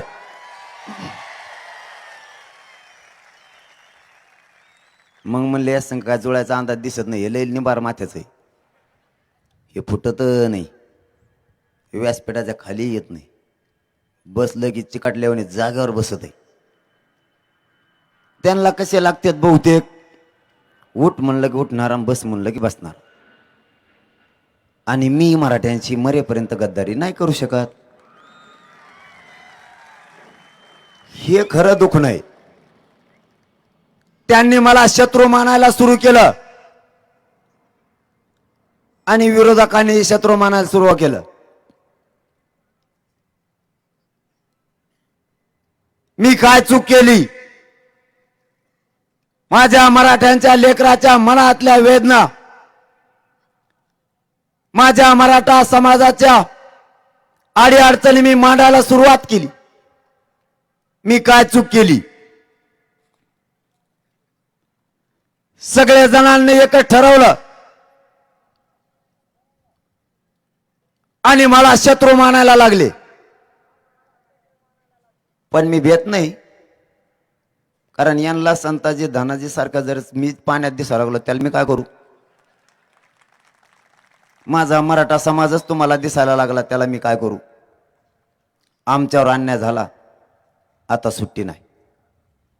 आमचं आरक्षण असतानाही तुम्ही खाल्लं. मला सांगा ऊन लागायला लागलं का. थोडा वेळ बोलू काय मग.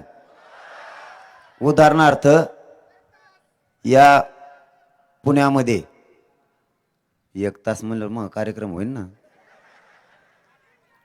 समजा या पुण्या शहरात माझी 2 गुंठे जागा आहे. समजा बरं का, नाही लागायचे माया माग 2 गुंठे जागा आहे. पण मी म्हणतोय मग हे 2 गुंठे पुण्यात जागा आहे. मला माहित नाही कुठे आणि पुण्याला वाल्याला माहित नाही कुठे, कुणाचीच कुणाला मेळ नाही. पण काही दिवसानं माझा 7-12 सापडला. मग 7-12 सापडल्यावर तुम्ही मला ती 2 गुंठे देणार का नाही देणार.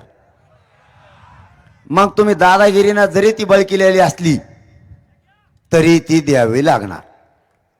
मग आता मराठ्यांचे पुरावे सापडलेत. मराठ्यांना ओबीसी प्रवर्गात तुम्हाला आरक्षणच द्यावं लागणार, त्याच्याशिवाय तुम्हाला सुट्टी नाही. आता आणि ते म्हणतो आमच्यात येऊ नको. मग कोणाच जातो रे. आमच्यात येऊ नको, कवर खातो एकटाच. सगळ्या दुनियाचं खाल्लं जे खाल्लं, मध्ये जाऊन आला आणि परत म्हणतो कांदा मिळवतो. कांदा सांगायचा राहिला. मी म्हणलं बेसन भाकर खाऊन आले मध्ये मला गोरगरिबांचा खाल्ल्यामुळं तुम्हाला तळतळाट लागला लोकांचा. तर म्हणते त्यांना माहित नाही कांदा बी मिळवतात. कांदा मिळवतो का? खा मग कवर बी.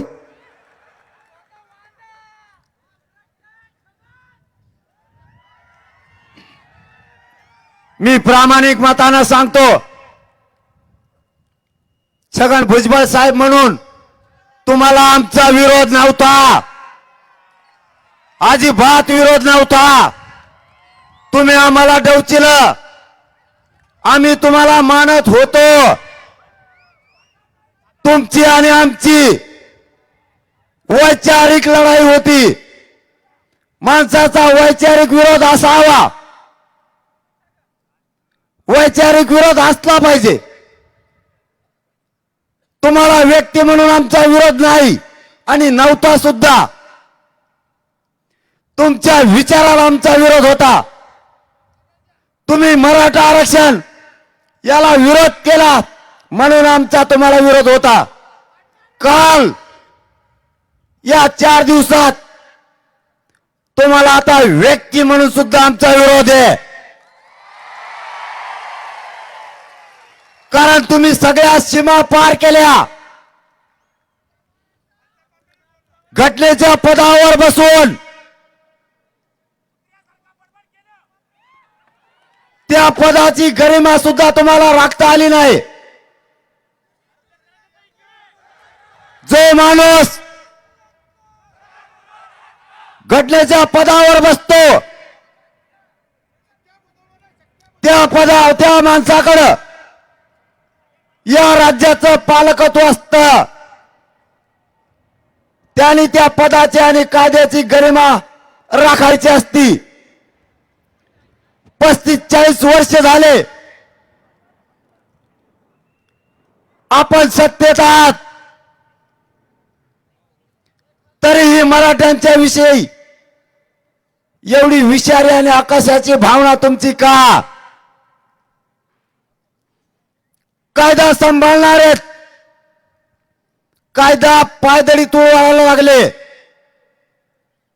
जाती जाती दंगली होतील असे वक्तव्य करायला लागले. राजद्रोह सारखा प्रकार त्यांच्या हातून व्हायला लागला. मराठा आणि ओबीसी गावखेड्यातला आजही गुन्ह्या गोविंदाने नाचतो. आजही गावखेड्यातला सामान्य मराठा आणि ओबीसी एकमेकाच्या सुखदुःखात जातात. गावखेड्यातले मराठे आणि ओबीसी यांनी जे दंगली घडवण्याचं ठरवलंय, हे स्वप्न कधीच पूर्ण होऊ देणार नाही.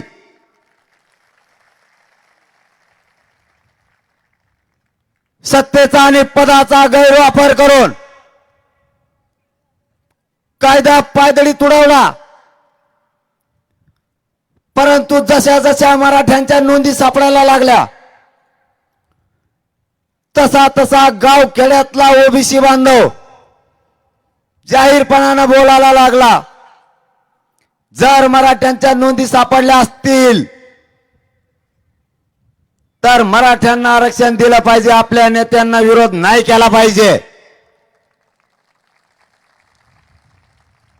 आजही आपण गावखेड्यात एकामेकाच्या सुखादुःखात जातो.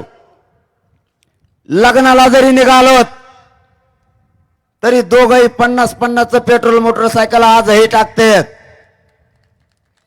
त्यांनी जर आज चहा पाजला तर उद्या आपण पाजतो. पण यांच्या राजकीय स्वार्थापोटी हे आपल्यामध्ये जातीय तेढ निर्माण करण्याचा प्रयत्न करायला लागले. तुमच्या खांद्यावर मराठा मायबापांना आजपासून जबाबदारी आहे.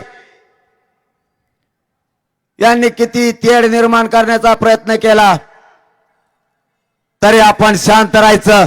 यांचं स्वप्न आता पूर्ण नाही होऊ द्यायचं. कारण आपल्या लेकराच्या तोंडाला घात जवळ आला या रक्षणाचा. गाफील राहू नका. आपल्याला राग येईल असं ते बोलायला लागले. आपला रोष उफाळून येईल असे वक्तव्य करायला लागले. जरा दूरदृष्टी ठेवा. शांत डोक्याने विचार करा. विजय होच्या टायमाला कधीही असे षडयंत्र रचले जातात की यांच्या हातातून आरक्षण गेलं पाहिजे. या वेळेस गनिमेकावे खेळायचे.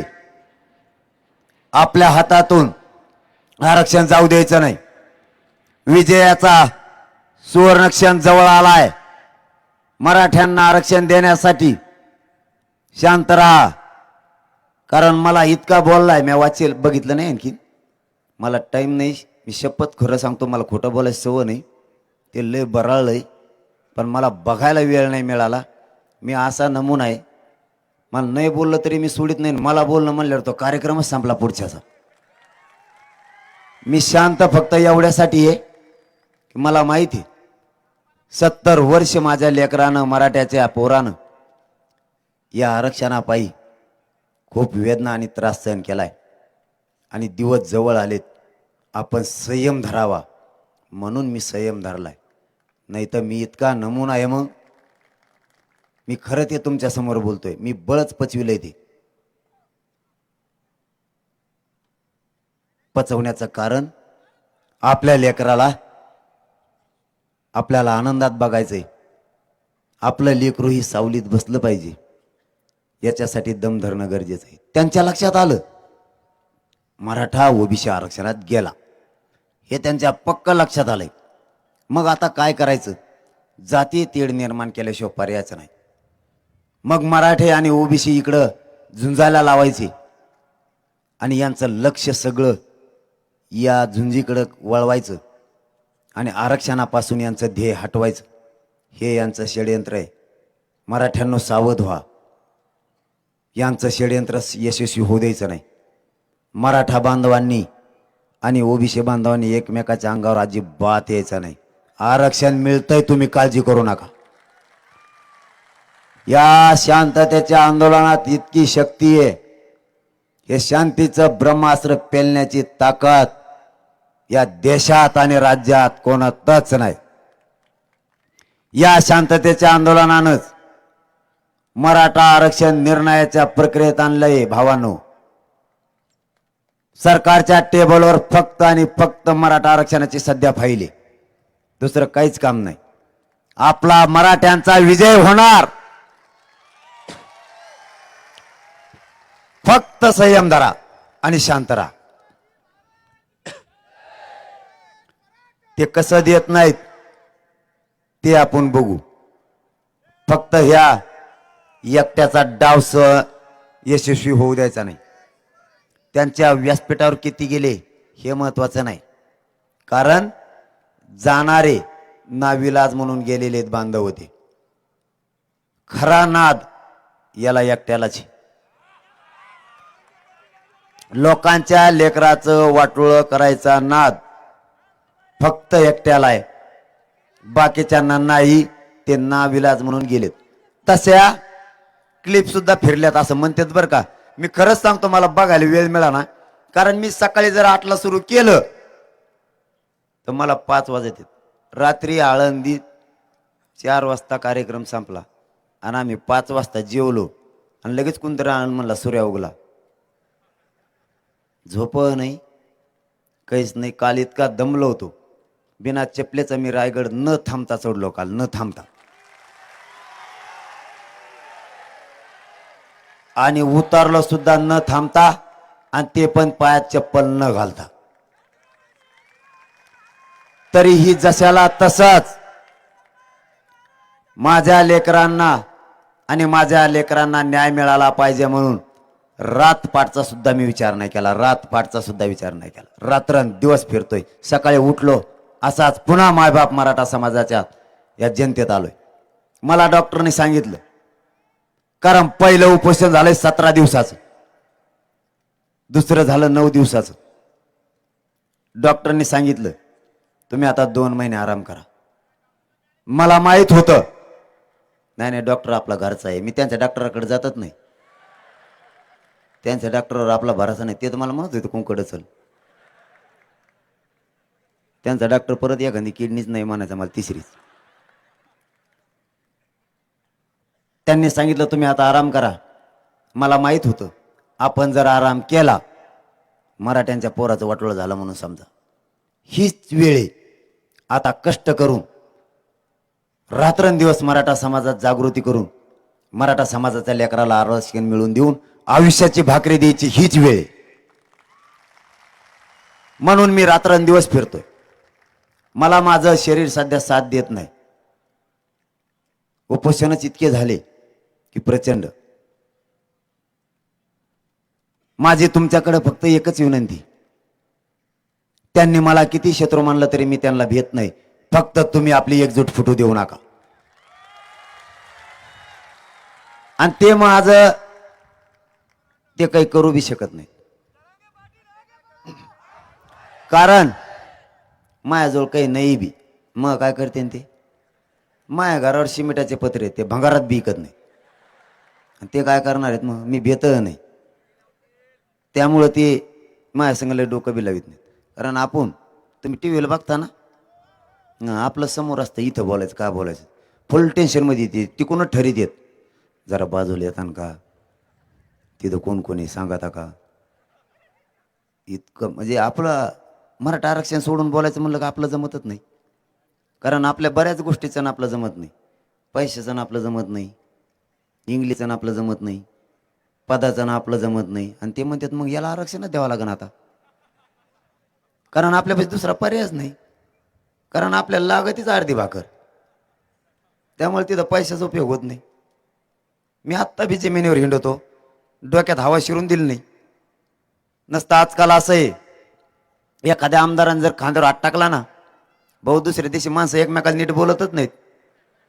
आपल्यापाशी अख्खं मंत्रिमंडळ बसून होतं अख्खं.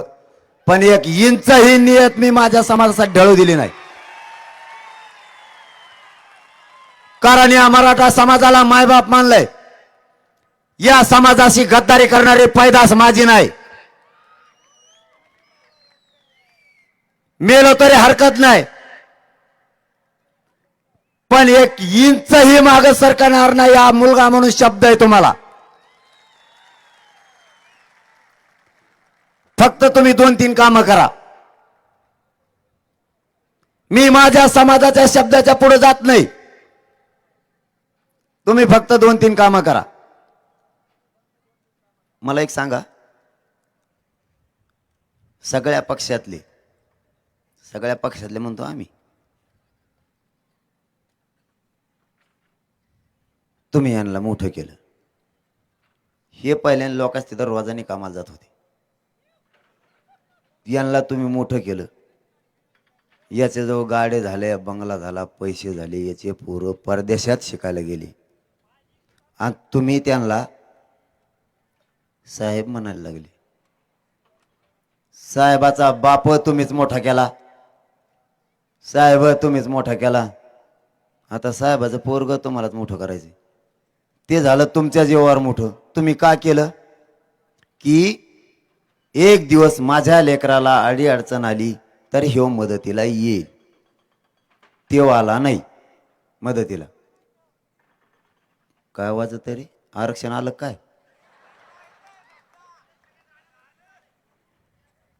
तुम्ही साहेब मोठा केला. साहेबाचे पोरं परदेशात शिकायला गेले. साहेबाचं पोरग गावाकडे आलं. तुम्ही त्याला भैया म्हणायला लागले. त्याला नीट हाकता आहे ना. आणि ते भैया म्हणतोय आपल्या पोराला नाम्या तुक्या. माझं म्हणणं नाही त्यांना मोठं करू नका. तुम्ही त्यांचे केले. आपले ऊस तोडायला पाठवता का? आपल्या लेकराचं काय? काही मावश्या होतो मला सांगतो बरं का. काही महिला म्हणतात आम्हाला लाज वाटते. मी सांगतो ना गावोगावी जाऊन, पुरुषांनी पुरुषाला सांगा, महिलांनी महिलांना सांगा, जनजागृती करा. आपले लेकरं मोठे झाले पाहिजेत. या संधीचं आता सोनं करायचंय. ही संधी वाया जाऊ द्यायची नाही. लेकरांना मोठं करण्यातच आता वेळ द्यायचा. याची जनजागृती करा. काही महिला म्हणतात आम्हाला लाज वाटते. आपण शेतात काम करतो का नाही? लेकरं मोठे होत म्हणून लाज होतो का आपण? मग आपल्या लेकराचा आरक्षणाची जनजागृती करून आपले लेकरं मोठे करायचे, त्याच्यात लाज काय? बरं तुला लाज वाटते तू वाटून दे. मला एक सांग, तो हा दीर उभा राहिल्यावर कसे गल्ली गल्लीनं पॉम्पलेट घेऊन पळती? पतंग हान्यो, नारळ हुकन बर का, कबशी सरशीन. मग कस काय सांगती? तवा कस काय लाज वाटत नाही? एक तर तो हा दीर मोठा होतो, तो कोणत्या तरी साहेबाचा असतो. ते दोघच मोठे होते. त्याला एखाद्या बारा नाली पिली गटारा गुटरा देतात, ते मोठं होतं. आपले जाऊन दे उस तोडायला. आता तरी सावध व्हा. तुम्हाला ज्या पक्षाचं काम करायचं त्याचं करा, पण सध्या फक्त मराठा आरक्षण आणि स्वतःच्या पोराला न्याय मिळवून देण्यासाठीच लढायचं.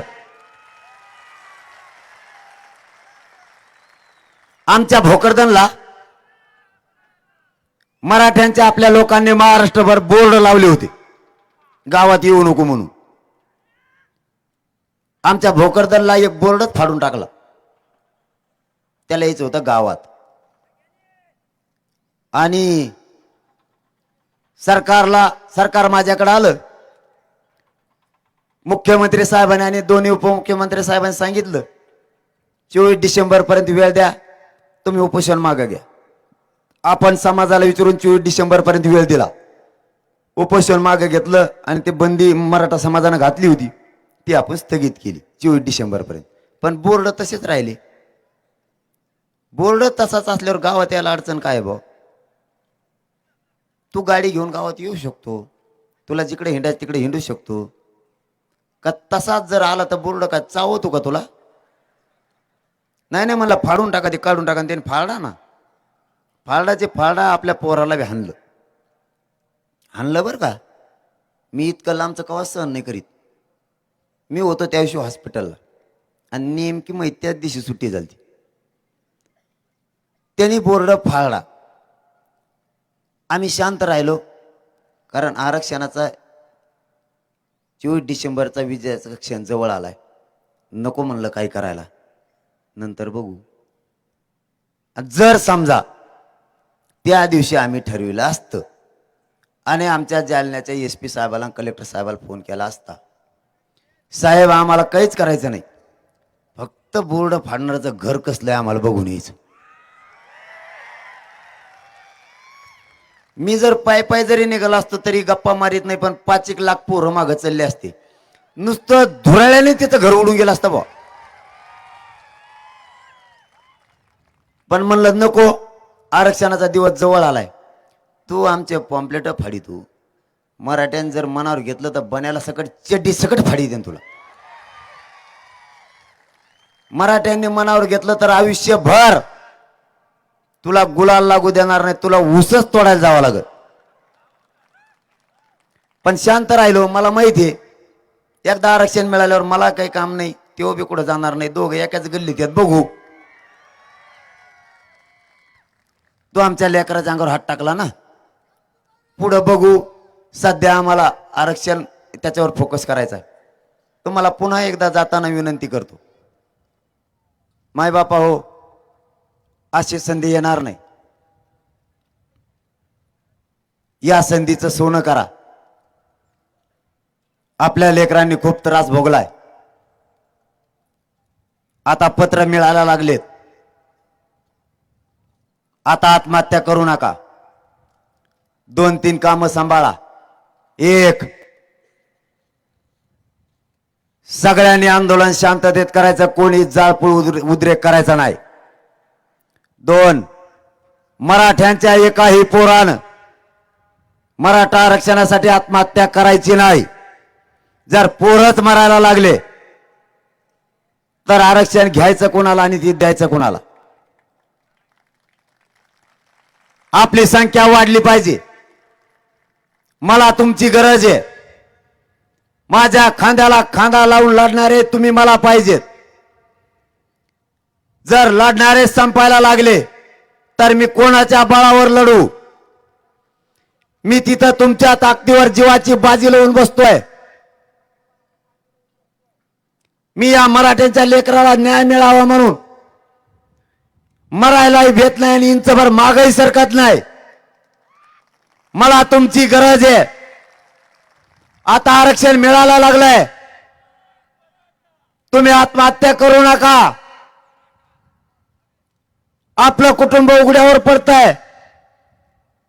नंतर कोणी लक्ष देत नाही. मी रात्री त्या बर्गे भैयाच्या घरी गेलो होतो. सिद्धेश भैयाच्या मायबापाच्या डोळ्यातलं पाणी थांबत नव्हतं. करत लेकरू घरातलं गेलं. पूर्ण आभाळ त्यांच्यावर कोसळल्यासारखं झालंय. मायबापाला काय शब्द वापरावा कळत नाही.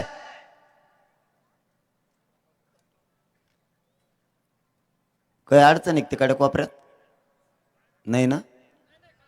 सगळे तिकडे बघायला लागलेत. म्हणलं तिकडून काय आली का ट्रक भरून एखादी पुराव्याची.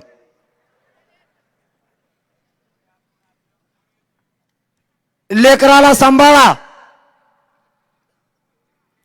गावागावात जनजागृती करा. उद्यापासूनच 1 डिसेंबर पासून गाव तिथं साखळी उपोषण बसलं पाहिजे. तालुक्यात जिल्ह्यात गाव सुटलं नाही पाहिजे की तिथं साखळी उपोषण नाही. कारण आपली ही कसोटी आहे.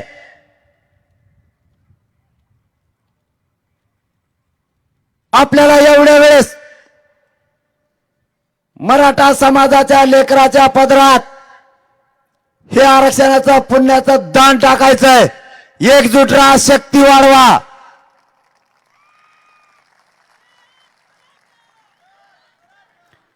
एकदा त्यांना आयुष्याची भाकरी द्या. तुम्हाला त्या नंतर ज्या पक्षाचं काम करायचं त्याचं करा.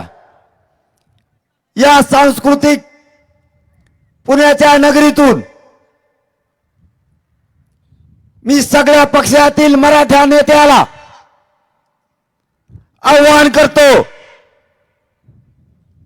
मराठा समाजाला आरक्षण मिळू नये म्हणून सगळ्यांनी मराठ्यांना घेरायचं ठरवलंय. मराठ्यांच्या लेकराला आता तुमच्या पाठबळाची गरज आहे. तुम्हाला आमचं आव्हान आहे. मराठ्याच्या लेकराच्या पाठीशी उभे राहा. तुम्हाला मोठं करण्यात आमच्या बापदाद्याचं मोठं योगदान आहे. जर तुम्ही यावेळी मराठा समाजाच्या लेकराच्या पाठीशी उभा राहिलात तर मराठा समाज आयुष्यभर तुम्हाला विसरणार नाही. पण तुम्ही जर उभा राहिला नाहीत तर मराठे आयुष्यभर तुम्हाला माफ करणार नाहीत. मराठ्यांच्या लेकराच्या पाठीमागे उभा राहण्याची हीच योग्य वेळ आहे. सुरुवात तुम्ही नाही केली, सुरुवात त्यांनी केली. घटनेच्या पदावर असतानाही त्यांच्या जातीसाठी ते लढायला लागले. सुरुवात त्यांनी केली. त्यामुळे तुम्हाला कसला विचार करण्याची आवश्यकता नाही. तुम्ही तुमच्या जातीच्या लेकरासाठी रस्त्यावर येण्याच्या पाठीची ताकद उभी करा. जर तुम्ही केली नाही तर आम्ही हे राज्यातले कानाकोपऱ्यातले करोडो सामान्य मराठे एक झालेलो आहेत. तुम्ही नाही आलात तरी आम्ही लढायला सज्ज आहेत.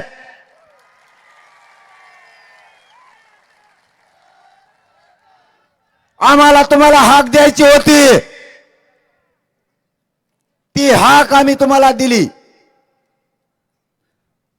हाकेला प्रतिसाद द्यायचा का नाही तुमचा प्रश्न, पण उद्या म्हणायला नको आम्हाला पाठीशी उभा राहण्यासाठी कोणी बोलवलं नाही. म्हणून या पुण्यनगरीतून महाराष्ट्राच्या सगळ्या समाजाला, सगळ्या नेत्यांना आव्हान केलंय की मराठ्यांच्या लेकराच्या पाठीशी उभा राहा. यांनी मराठा संपवण्याचा घाट घातलाय. मराठा समाजाला हे आव्हान आहे. आरक्षण मिळालेला मराठा आणि आरक्षण न मिळालेला मराठा दोघांनी एकत्र या. जात अगोदर वाचवा.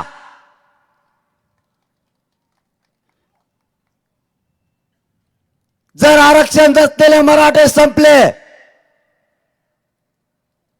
तर तुम्हालाही संपवायला हे माग पुढे बघणार नाहीत. लक्षात ठेवा. वेळी सावध व्हा.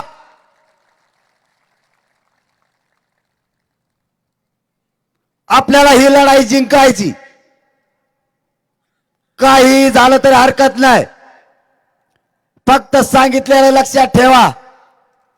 आपल्याला आंदोलन शांततेत करायचंय. शांततेतच आरक्षण मिळतंय, काळजी करू नका. शांततेच्या आंदोलनानंच आरक्षण निर्णयाच्या प्रक्रियेत आणलंय. मराठ्यांनी नवीन आदर्श घाला. उद्यापासून गावाचे गाव पिंजून काढा.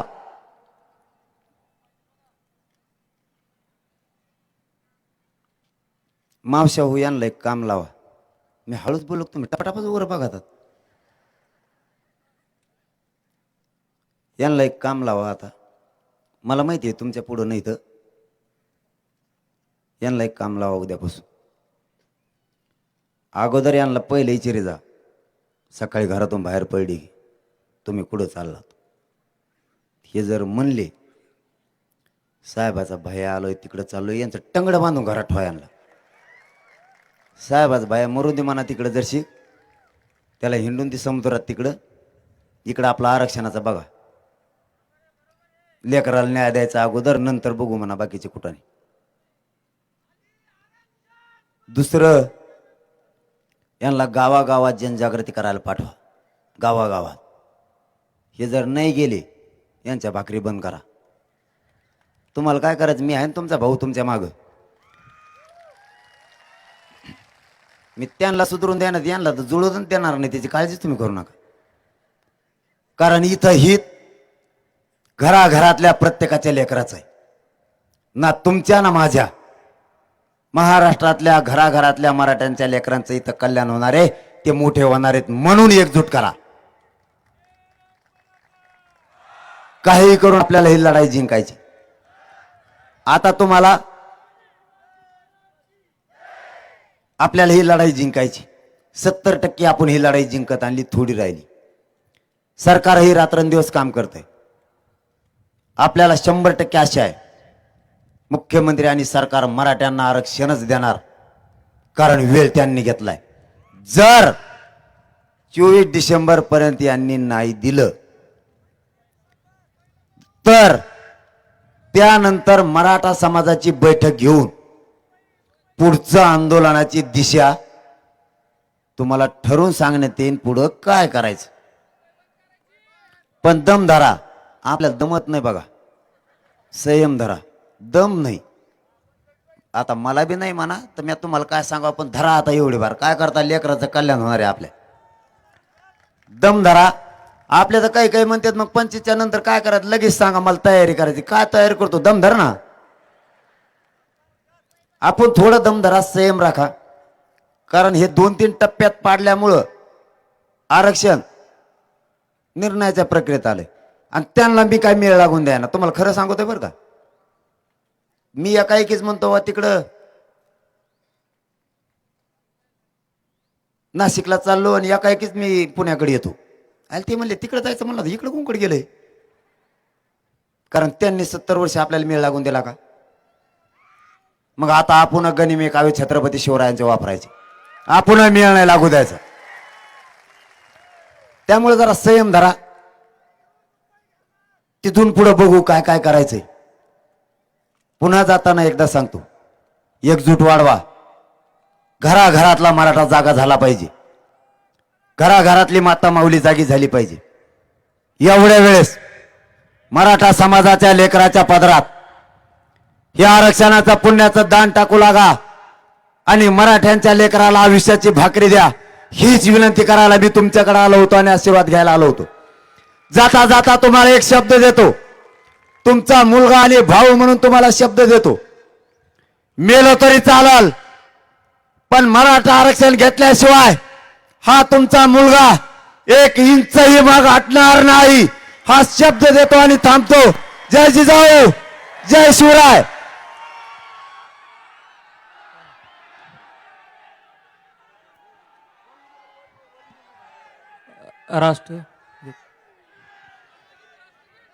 राष्ट्रगीत लावा.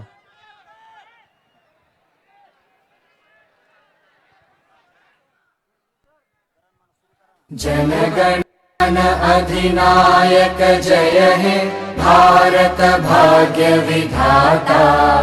पंजाब सिंध गुजरात मराठा द्राविड उत्कल बंगा.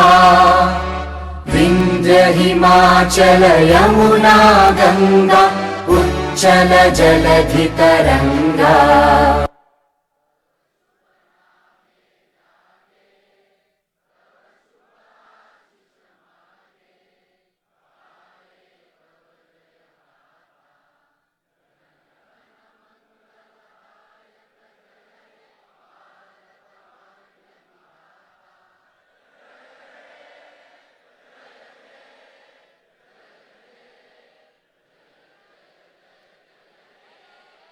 भारत मा एक सांगायचं राहिलं होतं तेवढं सांगतो.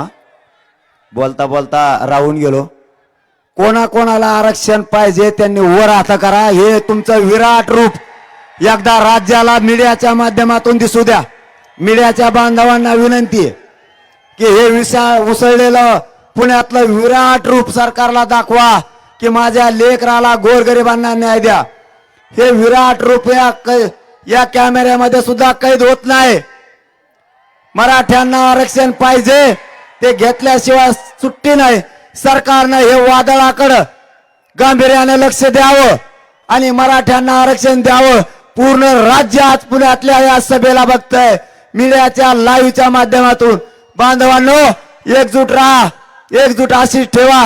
आपल्या लेकराला न्याय द्यायचा आहे, आता माघार नाही. जय जिजाऊ, जय शिवराय.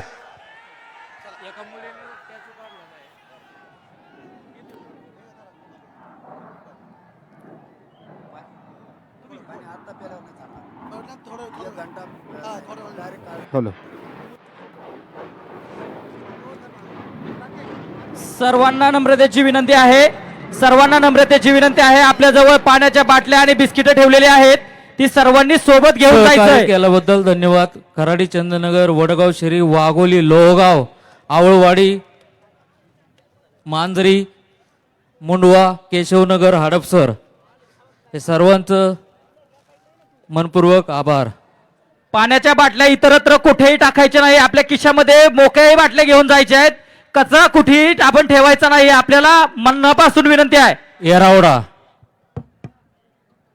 सर्व समाज बांधवांना विनंती आहे की प्रथम जरांगे पाटलांची गाडी जाईल, त्यानंतर बाकीच्यांनी आपापल्या गाड्या पार्किंग मधून काढाव्यात. जरांगे पाटील जे जाईपर्यंत कृपया कुणीही गाड्या काढू नयेत, ही नम्रतेची विनंती. सर्व मराठा सेवकांनी सभा झाल्यानंतर स्टेजच्या डाव्या बाजूला या. जरांगे पाटील गेल्यानंतर आणि सर्व मराठा बांधव गेल्यानंतर मराठा सेवकांनी स्टेजच्या डाव्या बाजूला या. सर्वांना शांततेचं आवाहन करतोय.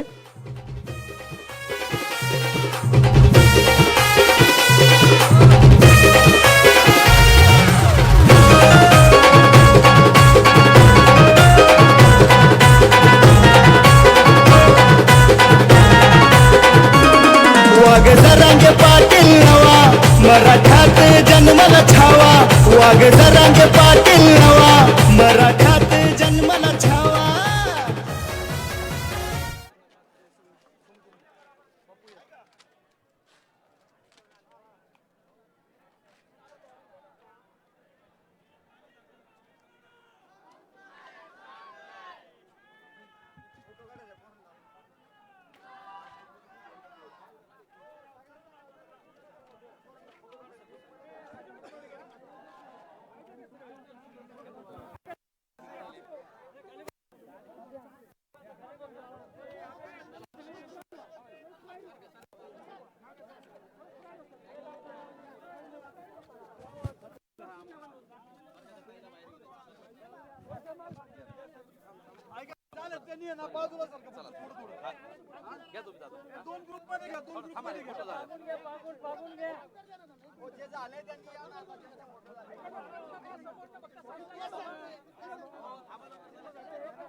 सर्वांना शांततेची विनंती आहे की सर्वांनी शांततेत जरांगे पाटलांना या ठिकाणून बाहेर निघू द्या. फोटोचा आग्रह करू नका. आता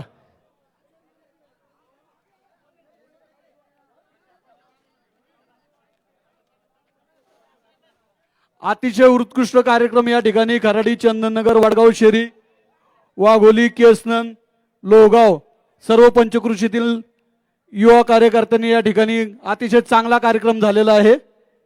कृपया फोटोसाठी रेटारेटी करू नका.